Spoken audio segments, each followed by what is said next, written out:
Hey guys, are you having a hard time following through with your goals or maybe New Year's resolutions? And I'm sure we'd all agree, time flies. It's already February, and statistically speaking, 92% of the people have already given up on their New Year's resolutions, right?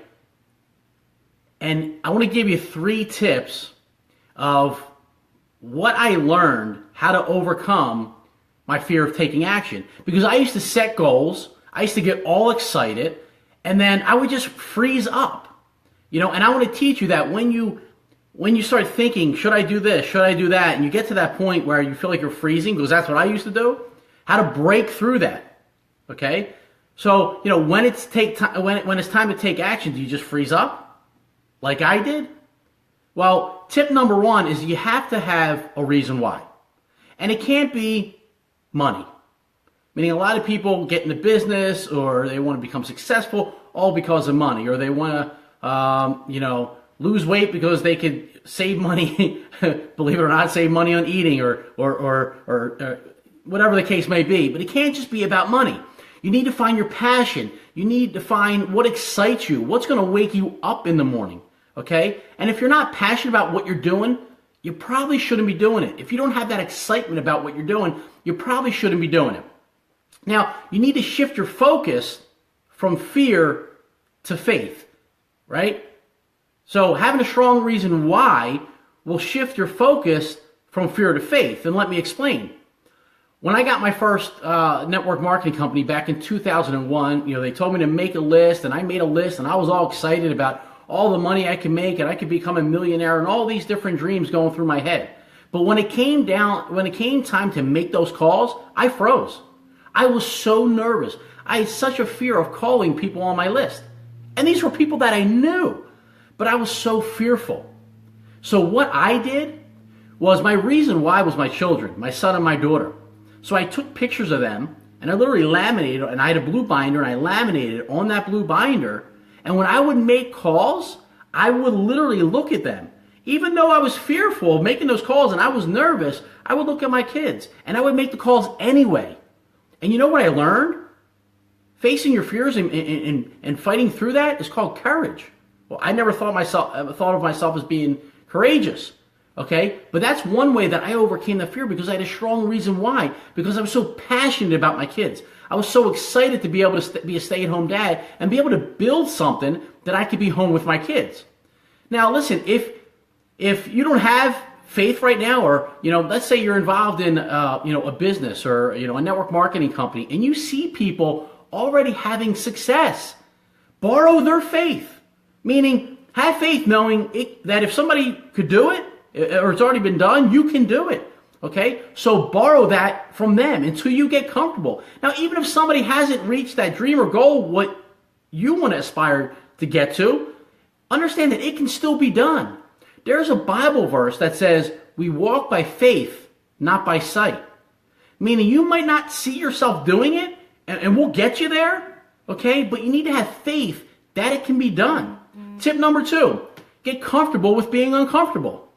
Now, this is incredibly difficult, because nobody wants to be uncomfortable. The entire world wants to be comfortable. 97% of the world are comfortable. Well, don't be the 97%. Get uncomfortable. Now, I used to get so uncomfortable making calls. Again, talking to people, being around people, and social. I used to have social anxiety, being nervous, not knowing what to say to people when I was in crowds or going to parties and things like that. Well, what I learned is that you will never become successful being comfortable. All successful people get uncomfortable at one time or another. So here's what I want you to do. I want you to focus on doing one thing a day, being uncomfortable, moving your business forward. So if you're in sales, making that extra call, being uncomfortable, maybe calling somebody that you were nervous calling, okay? Doing something to be uncomfortable. And here's why. That's how you know you're on track to greatness. That's how you know you're on track to becoming successful. Again, you're doing things that most people won't do, so you can have things that most people won't have. Okay? So everything you want is right on the other side of being comfortable. It's right there. So That's how you know you're on track. Tip number 3, stop being selfish with your business. Stop being selfish. What I mean by that is, whether you're in network marketing or direct sales, or you own your own business and you have a service and you know it's good, stop being selfish. Do people know what you do for a living? I bet you there's a lot of your neighbors that don't even know what you do for a living. I bet you there's a lot of your friends that don't know what you do for a living. So make sure you at least explain and let everyone know what you're doing. Again, it's being passionate about what you're doing. And if you're passionate, everybody should know what you're doing. Now, focus on others. Meaning, I was so nervous sharing my opportunity in the beginning or sharing my business with people in the beginning because I was so afraid of what they would think, what people thought of me. Well, what if they ask me this? What if they ask me that? What are they going to think about this? What are they going to think about that? Who cares? And here's why. If you know that your product or service can positively impact other people, why are you being selfish? Why are you not sharing it with other people? See, when I was exposed to network marketing back in 2001, I was at a nightclub. And a girl that I went to high school with, a friend of mine, the guy she was dating at the time, told me about this opportunity. Now, we were in a nightclub. It wasn't a business environment. But he shared an opportunity. He wasn't selfish. And you know what? That changed my life. I was with that company for 10 years. It changed my life. I did a 180 in my life with personal development, public speaking, and all kinds of just great things that money can't buy because he wasn't selfish. And today, he's one of my best friends. So don't be selfish with your product or with your service. Again, don't prejudge people and stop caring about what other people think about you. And here's why. Because people aren't thinking about you. When you get off the phone with somebody or you get done a meeting, guess what? They're not thinking about you anymore. Okay? So understand that success requires struggle.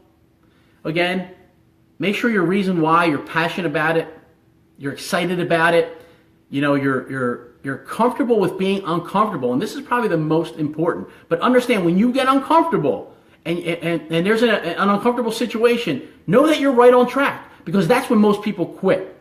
And you're on the right track. Okay? And number 3, stop being selfish with your business, your service, your product, your company. Get it out there. So, again, I appreciate all the comments. I appreciate all the feedback. Make sure you share this video or comment or tag somebody that this might be helpful with them. Make sure you like my business page, because I'm going to go ahead and upload these videos onto my business page as well. So, thanks again, everybody. Have a great day, and thanks for tuning in.